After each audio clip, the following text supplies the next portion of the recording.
कैलाशपति शिव शंकर, तुम हो भोले दया के सागर। तुम कैलाशपति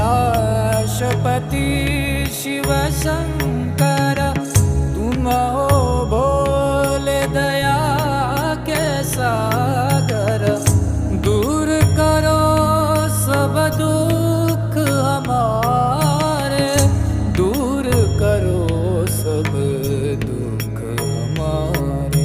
शंभो शंकर नमः शिवाय, गिरिजा शंकर नमः शिवाय। आदिदेव तुम नमः